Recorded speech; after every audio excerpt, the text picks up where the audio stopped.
नमस्कार, मैं जितेंद्र चतुर्वेदी। क्या मध्य प्रदेश, छत्तीसगढ़ और राजस्थान में भाजपा सरकार बनाने जा रही है? ये जो चुनाव होने वाले हैं, इन चुनावों में क्या भाजपा प्रचंड बहुमत से आ रही है? ये सवाल बड़ा है और ये आपको एक बार की ठिठकाएगा भी।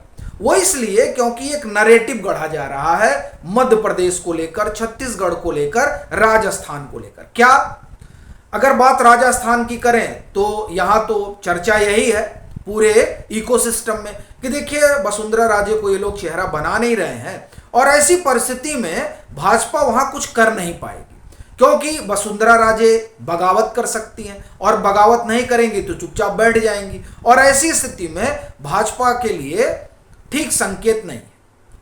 और छत्तीसगढ़ को लेकर यह कहा जा रहा है कि देखिए भूपेश बघेल ने बहुत काम किया है, तो इस वजह से भूपेश बघेल को भाजपा हटा नहीं पाएगी। और वैसे भी छत्तीसगढ़ में भाजपा में बचा क्या है, तो इस कारण छत्तीसगढ़ में भाजपा को खारिज कर दिया जा रहा है।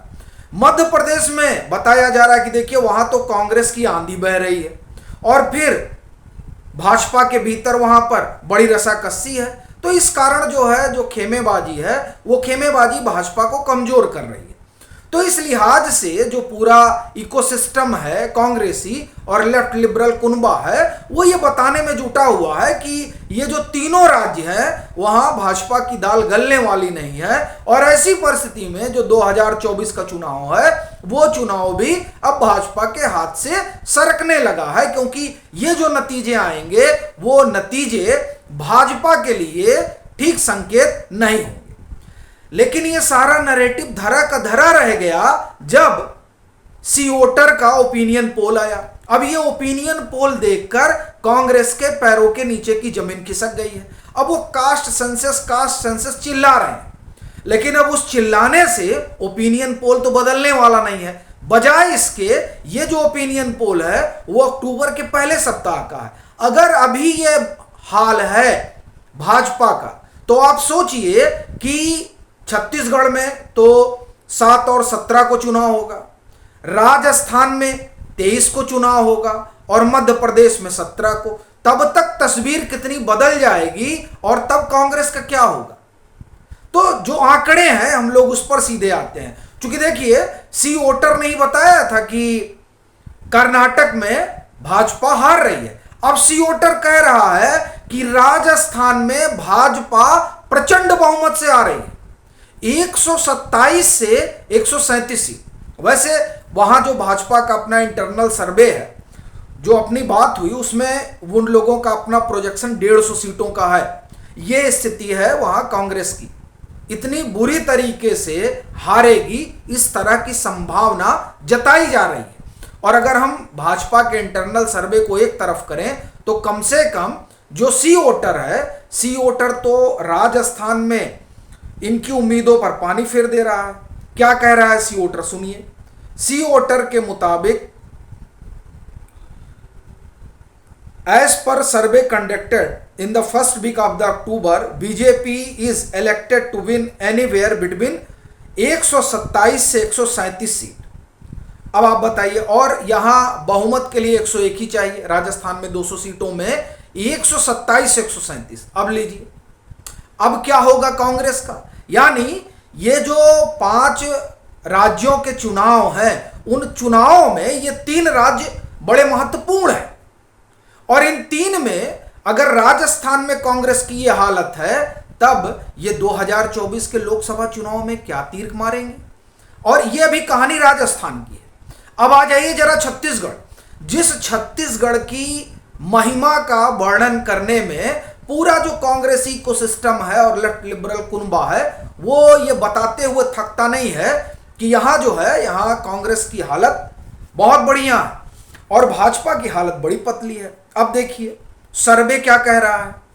देखिए पिछली बार जो वोट परसेंटेज था भाजपा का वो 33% के आसपास था और कांग्रेस का 43.1% के आसपास था। भाजपा का यहां वोट प्रतिशत बढ़कर 43.5 होने की संभावना सी वोटर जता रहा है। अब आप देखिए पिछली बार 33 था और अब 43 होने जा रहा है, यानी 10% का इजाफा हुआ है।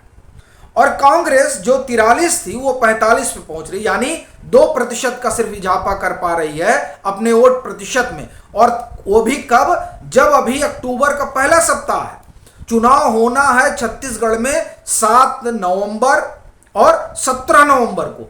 तो ऐसी स्थिति में तो तस्वीर बहुत बदल जाएगी। और फिर आप देखिए कि सीटों का प्रोजेक्शन क्या है। भाजपा 39 से 45 सीटें और कांग्रेस 45 से 51 सीटें। ये स्थिति अभी जो है वो अक्टूबर में, और ये स्थिति बता रही है कि कांग्रेस अपर हैंड है कहां? छत्तीसगढ़ में। लेकिन फासला बहुत बड़ा नहीं है। ये जो फासला है ये 1 महीने में कुछ भी हो सकता है। चुनाव कैसे बदल जाता है इसकी वानगी है यही कि आप देखिए 10% वोट शेयर भाजपा ने बढ़ा लिया, 33 से 43 पे पहुंच गए। और कांग्रेस 43 से 45 यानी सिर्फ 2% बढ़ा पाई है। अब अगर 43 जो भाजपा का मत प्रतिशत है, इसमें 2% 3% बढ़ाने में कितना समय लगेगा? 1 महीना काफी होता है। और नरेंद्र मोदी कैंपेनिंग के लिए जब उतरेंगे तो माना जाता है चीजें बड़ी तेजी से बदलती हैं। तो ऐसी स्थिति में छत्तीसगढ़ में कांग्रेस के लिए संकेत तो बहुत ठीक नहीं है। यह बात सही है कि ओपिनियन पोल में कांग्रेस दिखाई दे रही है कि चुनाव निकाल लेगी, लेकिन आज से 1 महीने बाद क्या ऐसा मुमकिन हो पाएगा? वो भी तब जबकि भाजपा अपना मत प्रतिशत बढ़ाती जा रही है। तो ऐसी स्थिति में छत्तीसगढ़ भी कांग्रेस के लिए ठीक संकेत तो नहीं दे रहा है। और अगर आप लोकसभा चुनाव के लिहाज से देखें तो और भी ज्यादा खतरे की घंटी है।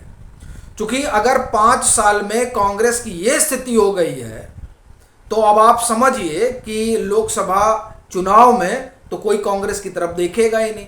जबकि आप ये नजर दौड़ाएं इस बात पर कि किस तरह का नैरेटिव गढ़ा जा रहा है कि साहब अब यहाँ तो 2024 के लिए ये जो लिटमस टेस्ट है वो 3 दिसंबर को नतीजे आएंगे और उसमें भाजपा की हालत पतली होगी। अब जो लोग ये नैरेटिव गढ़ रहे हैं, ऐसा लग रहा है कि वो नैरेटिव हवा में बनाया जा रहा है। यहां तो सी वोटर के ओपिनियन पोल ने एक झटके में धुआं कर दिया। अब आइए मध्य प्रदेश, जहां पर बताया जा रहा है कि पूरी भाजपा में मार काट मची हुई है, यानी बड़ा अंतर्विरोध है। ऐसा ही अंतर्विरोध गुजरात में भी बताया जा रहा था। और आपको एक चीज बताऊं कि गुजरात और मध्य प्रदेश ये 2 ऐसे स्टेट हैं जहां संघ की जड़ें बहुत गहरी हैं और मत प्रतिशत में कोई खास विभेद नहीं है। अगर कांग्रेस और भाजपा का देखा जाए 2 से 3% में इधर से उधर हुआ भाजपा सरकार बना लेगी 5वीं बार। कैसे वो बता रहा हूं, जो सी वोटर का आंकड़ा है वो आपको मैं बताता हूं। देखिए सी वोटर क्या कह रहा है। सी वोटर का भी जो प्रोजेक्शन है मध्य प्रदेश को लेकर वो ये है कि 104 से 116 सीटें जो है वो भाजपा पा सकती है और 113 से 125 सीटें कांग्रेस पा सकती है। अब देखिए पिछली बार कांग्रेस का जो मत प्रतिशत था वो 40.9 था और भाजपा का 41.01। अभी जो प्रोजेक्शन है उसमें कांग्रेस को 44.6% मत मिल सकता है और भाजपा को 44.7% मत मिल सकता है। यानी भाजपा ने अपने मत प्रतिशत में 3 की वृद्धि की है और कांग्रेस ने 4 की। और अभी 1 महीना बाकी है, यह आप गौर करिएगा, 1 महीना बाकी है। तो ऐसी परिस्थिति में अब यह साफ साफ संभावना दिखाई दे रही है कि राजस्थान ही नहीं, राजस्थान तो भाजपा प्रचंड बहुमत से जीत रही है, उसके साथ ही साथ छत्तीसगढ़ और मध्य प्रदेश भी कांग्रेस के लिए ठीक संकेत नहीं दे रहा है और भाजपा के लिए स्थिति बड़ी अनुकूल दिखाई दे रही है। बाकी आपकी अपनी क्या राय है जरूर साझा करें। मतांतर से नहीं जुड़े हैं तो जुड़े, वीडियो को लाइक करें और खूब शेयर करें।